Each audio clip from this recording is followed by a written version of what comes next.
Monsieur le sénateur Cadic, oui, sur l'immigration, présentation hier de ce système à points, avec un certain nombre de critères, l'anglais,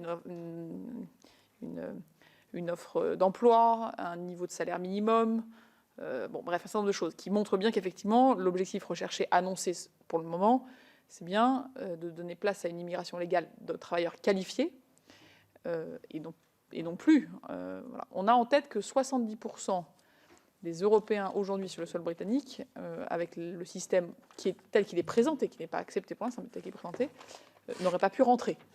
Donc c'est un changement effectivement majeur. Nous avons des échanges avec bien sûr le ministre de l'Intérieur, avec l'ensemble des administrations qui depuis hier essaient de comprendre ce que ça veut dire. Je vais le redire ici. Il y a une partie qui tient à la souveraineté nationale, il y a une partie qui est aussi liée au marché intérieur. Les 4 libertés du marché intérieur, elles sont liées. Et donc, on ne peut pas ouvrir totalement une liberté si on n'a pas la réciprocité. Donc, c'est là où je mettrais plutôt ça dans un paquet global. On n'est pas du tout en train aujourd'hui de vous dire comment on va faire évoluer notre système, mais ce genre de choses s'apprécie dans la globalité de la relation que nous pouvons construire.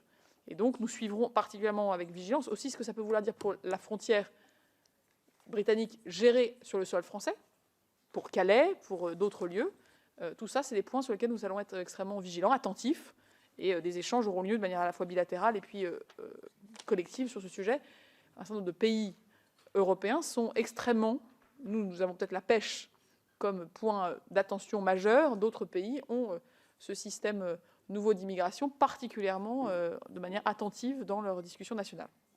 Sur le settle status et les personnes âgées, c'est effectivement un sujet que nous suivons de très près, pour notamment la communauté française, mais plus largement les Européens qui sont au Royaume-Uni. Je crois que le consulat est particulièrement mobilisé, mais il est vrai qu'il faut que nous arrivions à bien faire comprendre à tous les Européens sur le sol britannique que c'est un droit que nous avons, pour lequel nous avons bataillé, qu'ils puissent rester au Royaume-Uni dans les mêmes conditions s'ils se sont installés avant la fin de la période de transition, donc c'est-à-dire s'ils se sont installés avant le 31 décembre 2020, ou plus longtemps si c'est prolongé. Mais je crois qu'on a aussi là du travail à faire, et ce sera aussi dans le cadre, je crois, de cet organisme de gouvernance sur le sujet des droits des citoyens. La Commission européenne, je crois, y sera représentée. Nous sommes encore en train de comprendre comment les choses vont s'organiser.